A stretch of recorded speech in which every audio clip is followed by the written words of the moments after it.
नमस्कार विद्यार्थियों। आज की कक्षा में हम लेखक सुरेंद्र वर्मा द्वारा रचित एकांकी हरी घास पर घंटे भर की समीक्षा के अंतर्गत हम इसका सारांश देखने का प्रयास करेंगे। सुरेंद्र वर्मा ने इस एकांकी में जीवन की स्थितियों का तुलनात्मक प्रस्तुतिकरण बड़ी सूक्ष्मता के साथ किया है। एक जोड़ा युवती और युवक हैं जिसके जीवन में उल्लास है, उमंग है, उत्साह है तथा परस्पर सहायता करने की इच्छा है। वे छोटी छोटी बातों पर बातचीत करते हैं और मिलकर निर्णय लेते हैं। उनकी बातों में कोई गंभीरता नहीं है, कोई गहरी चिंता नहीं है। उसके उनके समानांतर एक वृद्ध और वृद्धा जिनकी चिंताएं बिल्कुल दूसरी तरह की हैं। अगर उन्हें कहीं से निमंत्रण मिलता है तो सफ़र की वो तकलीफ़ों का ज़िक्र करते हैं। वे अपनी बीमारियों के बारे में बात करते हैं और वो बात करते हैं अपने सफ़र में आने वाली कठिनाइयों के बारे में।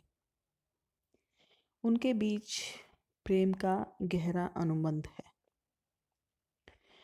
उस वृद्धा की बातचीत से लगता है कि वह वृद्ध से प्रेम करती है और वह चाहती है कि वह उस वृद्ध के कंधे पर ही अर्थी चढ़े।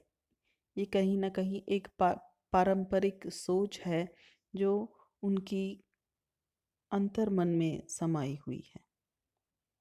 यह उसकी अंतिम लालसा है जो कि भारतीय समाज में हर परंपरागत पत्नी की हो सकती है।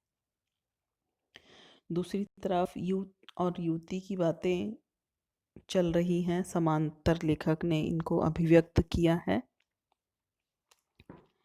युवक और युवती के बीच इस तरह का भावात्मक तन्मयता हमें दिखाई नहीं देती है। वे एक दूसरे से बातें भी करते हैं तो उसमें जल्दीबाजी, एक जल्दी का भाव है कि फटाफट, कि जैसे कहीं उन्हें कोई समय की कमी है, तथा प्रेम की गहराई की जगह मिलन की उद्दामता हमें उसमें दिखाई देती है। इस प्रकार से ये एकांकी दो प्रकार के जीवन मूल्यों को अभिव्यक्त करने वाली है। एक तरफ वृद्ध और वृद्धा है, उनका प्रेम है, उनके जीवन की समस्याएं हैं जिसे वे साथ मिलजुल कर आगे करते हैं तथा कहीं ना कहीं वो अपने मन से एक दूसरे से जुड़े हुए हैं। दूसरी तरफ युवक और युवती हैं जो वर्तमान समाज के हैं, तो निश्चित रूप से वर्तमान जीवन की जो भी समस्याएं हैं उनके संबंधों को कहीं ना कहीं वो प्रभावित कर रही हैं।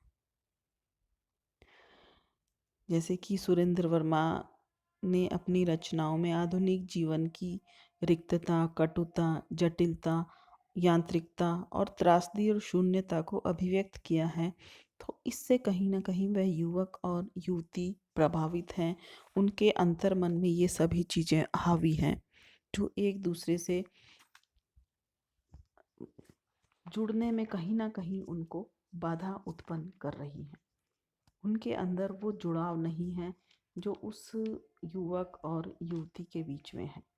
इसका कारण ही यही है कि हमारा जो वर्तमान समय है वो कहीं ना कहीं हमारे मानसिक जीवन में हमारी मानसिक स्थिति को प्रभावित करता है और मानसिक स्थिति के प्रभावित होने से हमारे जीवन के जो क्रियाकलाप हैं, हमारे जो संबंध हैं, हमारे जो रिश्ते हैं, वो भी प्रभावित होते हैं।